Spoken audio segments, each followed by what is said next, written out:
Kanchipuram వకుడా silks నాణ్యత మా ప్రాధాన్యత. మదీనాగూడ, మియాపూర్, హైదరాబాద్ లో త్వరలో శుభారంభం.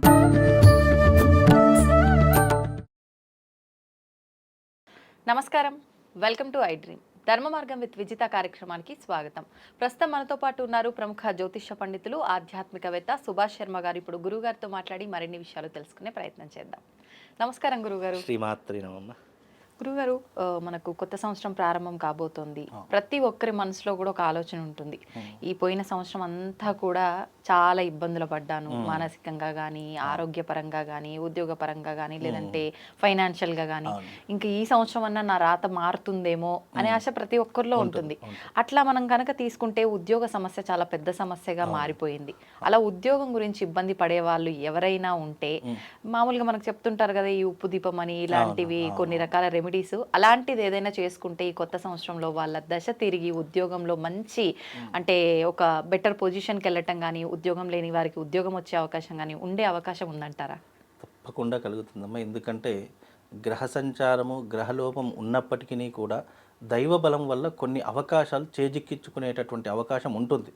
ప్రతి మనిషి జీవితం ఎప్పుడైనా మీరు గమనించండి, 100కి 90 తప్పులు మనం చేసి ఆ తప్పులన్నీ కూడా భగవంతుడి మీద నెట్టేస్తాం. మీరు ఎప్పుడైనా గమనించినట్టయితే, అయ్యో నా భగవంతుడు ఇట్లా రాశాడు రాత, భగవంతుడు ఇట్లా చేస్తే నా జీవితం ఇట్లా అయిపోయింది అని చెప్పి చాలా మట్టుకు దైవ దూషణ చాలా మట్టుకు చేస్తూ ఉంటారు. ఎందుకంటే భగవంతుడు చేసే ఏమీ చెయ్యడు, నీ జీవితాన్ని నీ చేతిలో పెట్టేస్తాడు.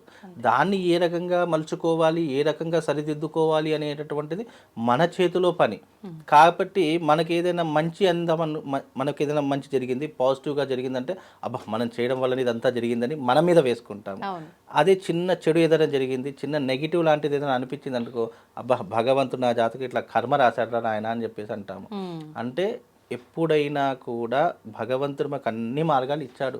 ఎందుకంటే సృష్టిలో ఆలోచించే జ్ఞానము, అలాగే ఈ సృష్టిలో జ్ఞానం ఉన్నటువంటి జీవి కేవలం మనిషి మాత్రమే. కాబట్టి ఇక్కడ ఉద్యోగం అనేటటువంటి మనిషి జీవితంలో ఒక భాగం, అంటే పోషణాకారకంగా చేసేటటువంటి ఉద్యోగం. అలాంటి ఉద్యోగ అవకాశాలు కావాలి అంటే తాంత్రిక విధానంలో ఎన్నో రకాలైనటువంటి మార్గాలు ఉన్నాయి. దానికి 100 రకాల మార్గాలు ఉన్నాయి. మంత్రదీక్ష చేసుకోవచ్చు, యంత్రారాధన చేసుకోవచ్చు, తంత్ర సాధన చేసుకోవచ్చు, ఉప్పు దీపం వెలిగించవచ్చు, రావి ఆకుతో చేయవలసిన పరిహారాలు ఉన్నాయి.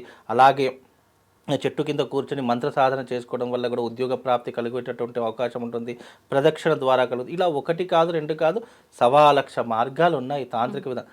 కానీ మార్గాలు ఉన్నాయి, కానీ ఆచరించేటటువంటి విధానాలు చాలామంది చాలా సులువుగా కావాలి అనేటటువంటి విధానంలో పడిపోయి ఆచరణ చేయకుండానే ఉంటున్నారు. ఖర్చు ఉండకూడదు, ఫలితం కావాలి, ఇన్సిడెంట్లో ఫలితాలు కావాలి, వాళ్ళు ఎట్లా కష్టపడకూడదు, ఏమీ చేయకూడదు, నేను ఈ మంత్రం ఇక్కడ కూర్చుంటే హ్యాపీగా నేను జపమాల పట్టుకుని మంత్రం చేస్తాను, నేను కష్టపడకూడదు అని చెప్తే ప్రపంచంలో ఏది కష్టపడకుండా ఏది రాదు, సులువుగా ఏది రాదు. దేనికైనా కష్టం ఉంటుంది. మనం చేసే క్రియలో కానీ, ఆచరించే విధానంలో కానీ, దేంట్లోనే కష్టం ఉంటుంది. ఇప్పుడు ఉదాహరణకు మేము జ్యోతిష్యం చెప్తాము, ఇంతమంది ఎందుకు వస్తారు, ఇంతమందిలో రావడానికి రీజన్ ఏంటంటే మాకు కూడా కష్టం ఉంటుంది. కష్టం ఉండదు అని కాదు. బ్రహ్మముహూర్తంలో లేవాలి, పూజాది క్రతువులు ఆచరణ చేసుకోవాలి, సంధ్యావందనం చేసుకోవాలి. ఎవరైనా వస్తున్నారు అంటే వాళ్ళ మొహం చూసైనా సరే, లేదా వాళ్ళ బాధ వినైనా సరే వాళ్ళకి ఏదైనా పరిష్కారం చెప్పాలి. మనం చెప్పిన పరిష్కారం మన నోటి నుంచి వచ్చే మాట వాళ్ళకు సత్యం అవ్వాలి, వాళ్ళ కష్టాలు తీరిపోవాలని ఇలా ఎన్నో రకాల నానావిధ ప్రయత్నాలు మేము కూడా చేస్తాం. మాకు కష్టపడకుండా ఏది రాదు, సులువుగా ఏది దొరకదు కూడా.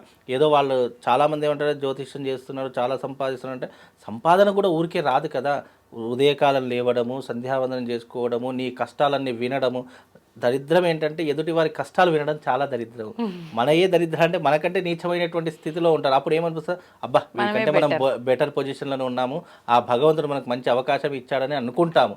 అట్లా మనసు సర్ది చెప్పుకుంటాం. అలా ప్రపంచంలో ఒక కష్టానికి మించినటువంటి కష్టం ఇంకా చాలామందికి ఉంటూ ఉంటుంది. మనం ఆ కష్టము ఎదుటి వాళ్ళదైతే మనం సలహాలు సూచనలు ఈజీగా చెప్తాము, కానీ అదే కష్టం మనం అనుభవించినప్పుడు చాలా బాధ వేస్తుంది. అందులో మీరు అన్నట్టుగా ఉద్యోగం కూడా ఒక రకమైనటువంటి బాధే. ఎందుకంటే చదువుకునేటటువంటి చదువులు పెద్ద పెద్ద చదువులు ఉంటూ ఉంటాయి, పెద్ద పెద్ద జాబులు చేద్దామని కలలు కంటూ ఉంటారు. కానీ సరైనటువంటి సమయానికి ఉద్యోగం రాకపోవడంతో నిరాశ నిస్పృహలకు, తాగుడికి బానిసైపోతూ ఉంటారు. జీవితంలో ఇక నా జీవితం అయిపోయింది, ఇన్ని సంవత్సరాలు చదువుకున్నాను, గ్రాడ్యుయేషన్ చేశాను, చక్కగా గోల్డ్ మెడల్ సాధించాను, అయినా నాకు ఉద్యోగం రావట్లేదు ఇలా నానా రకాలైనటువంటి ఇబ్బందులు ఉద్యోగం గురించి పడుతున్నటువంటి వాళ్ళు చాలామంది ఉన్నారు. కొంతమంది ఇక కుటుంబం గడవాలి, ఇక నాకు జీవితం గడవాలంటే చదువుకున్న చదువు ఒకటి ఉంటుంది, చేసే వృత్తి ఒకటి ఉంటుంది, లేదా ఉద్యోగం ఇంకొకటి ఉంటుంది. అంటే చదువుకి వృత్తికి ఉద్యోగానికి అసలు సంబంధమే ఉండదు.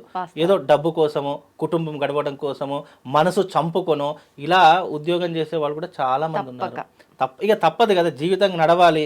ఇక నేను అనుకున్నదే రావాలి, నాకు అనుకున్నదే సాధించాలి అంటే కొంతమంది సాధిస్తారు, కొంతమంది సాధించరు. ఉద్యోగం లేదని ఏది ఆగదు, ఏది ఆగదు, తప్పదు కూడా.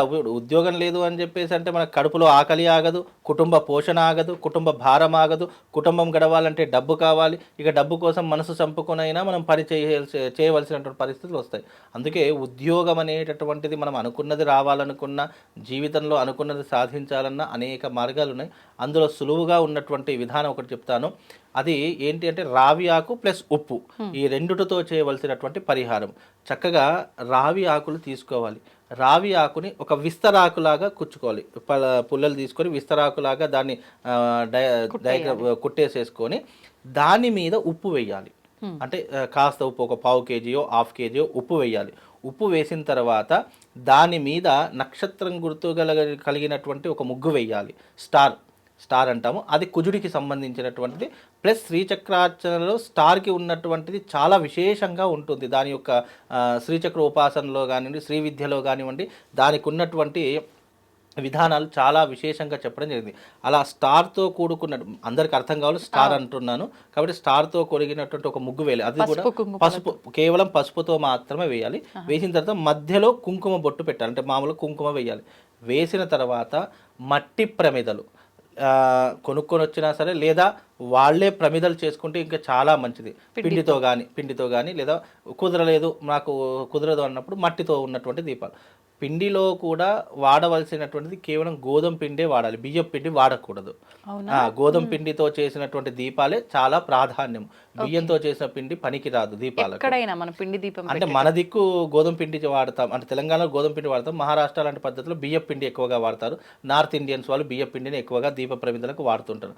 కాబట్టి ఇక్కడ గోధుమ పిండితో చేసినటువంటి దీపాన్ని తీసుకొని చక్కగా దాంట్లో ఆవు నెయ్యి కానీ, లేదు అంటే నువ్వుల నూనె కానీ, లేదా కొబ్బరి నూనె కానీ, ముఖ్యంగా ఈ నెయ్యి, ఈ నువ్వుల నూనె కంటే కొబ్బరి నూనె దీపం వెలిగించండి.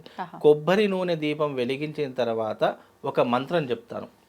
ఆ దీపం వెలిగించిన 2 దీపాలు వెలిగించాలి, ఒక దీపం వెలిగించకూడదు. ఆ విస్తరలో 2 దీపాలు వెలిగించాలి. 2 దీపాలు వెలిగించిన తర్వాత ఓం శం రం ఠం వం మమ శీఘ్రం శీఘ్రం మమ ఉద్యోగం కురు స్వాహ అనేటటువంటి మంత్రాన్ని ఓం శం రం ఠం వం మమ శీఘ్రం శీఘ్రం మమ ఉద్యోగం కురు స్వాహ అనేటటువంటి మంత్రాన్ని ఆ దీపం ముందర కూర్చుండి రోజుకి 108 సార్లు చేసుకోవాలి.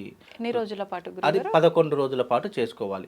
ఏ రోజున ప్రారంభం చేయాలి అంటే శుక్రవారం రోజున ప్రారంభం చేయాలి. మళ్ళీ సోమవారానికి 11 రోజులు కంప్లీట్ అయిపోతుంది. కాబట్టి సోమవారం కానీ మంగళవారం కానీ కంప్లీట్ అయిపోతుంది. కాబట్టి 11 రోజులు క్రమం తప్పకుండా ఎవరైతే ఆచరణ చేస్తారో తప్పకుండా వాళ్లకు ఉద్యోగం అనేటటువంటిది కలుగుతుంది.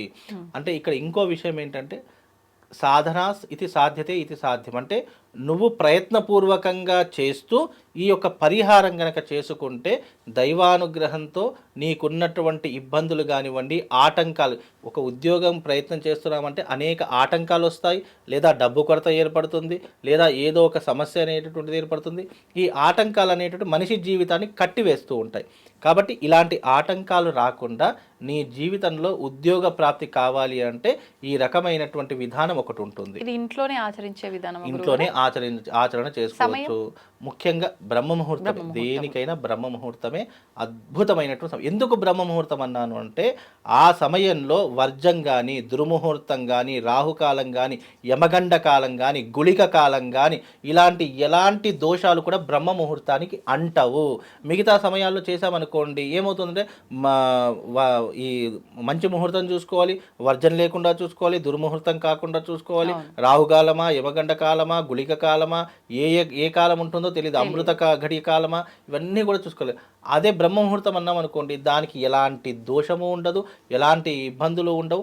ఆ సమయంలో చేసుకునేదానికి, మామూలు సమయాల్లో చేసుకునేదానికి, ఆ సమయంలో చేసుకునే 100 పుణ్యం వస్తుంది. ఇప్పుడు ఎవరికి ఉద్యోగంలో వృద్ధి కావాలో లేకపోతే ఎవరికి ఉద్యోగం కావాలో వాళ్ళే చేయాలా, వాళ్ళ తరఫున వేరే వాళ్ళు కూడా చేసుకోవచ్చు అంటారా? ఎవరికి ఉద్యోగం కావాలో వాళ్ళే చేయాలి. ఎందుకంటే ఇక్కడ ఒకటి ఎప్పుడైనా గమనించండి, మనకు ఫలితం కావాలి అని అంటే మనమే చేసుకోవాలి. అది మొదటి పద్ధతి. రెండవ పద్ధతి ఏంటి అని అంటే కనుక తల్లిదండ్రులు చాలామంది అడుగుతూ ఉంటారు, ఏంటంటే గురుగారు మా అబ్బాయి చేయలేడండి, లేదా మా అమ్మాయి చేయలేదు, అసలు ఇవంటే నమ్మకాలే ఉండవండి, దేవుడి పేరు చెప్తే కోపపడతారు, విసుగు పడతారు, అసలు దేవుడి దగ్గర కంటేనే రారు, అలాంటి వారు చేయరండి, మేము చేస్తే కుదురుతుందా అని అంటారు. మొట్టమొదటి పద్ధతి, నీకు ఉద్యోగం కావాలని నీ మనసులో సంకల్పం ఉంటే నువ్వు చేసుకో. సెకండ్ ఆప్షన్ ఏంటంటే ఇక కుదరదు, వాళ్ళు చేయలేరు అనుకున్నటువంటి సమయంలో తల్లిదండ్రులు చేయొచ్చు. అంటే రక్త సంబంధికులు ఎవరైనా చేయొచ్చు, చెల్లెలు చేయొచ్చు, తండ్రి చేయొచ్చు, తల్లి చేయవచ్చు, తోడబుట్టిన వాళ్ళు చేయొచ్చు, ఎవరైనా చేయొచ్చు. ఇది సెకండ్ ఆప్షన్ మాత్రమే తప్ప ఇక ఖచ్చితం అని చెప్పలేము. మనం చేసుకుంటే ఖచ్చితంగా పరిహారం అనేటటువంటిది ఫలించి మనకు ఉద్యోగ అవకాశం, అంటే మన చదువుకి తగినట్టుగా, మన అర్హతకి తగినట్టుగా ఉద్యోగ అవకాశాలు మాత్రం తప్పకుండా కలుగుతాయి. ఇది తాంత్రిక విధానంలో చెప్పినటువంటి విధానము. లేదు ఇవన్నీ ఉపదీపం పెట్టడం కుదరదు అంటే కనుక దేవాలయంలో రావి చెట్టు కింద కూర్చొని ఈ మంత్రాన్ని చదువుకున్నా కూడా విశేషమైనటువంటి ఫలితం ఉంటుంది. ఇది ఉద్యోగంలో తారక మంత్రము.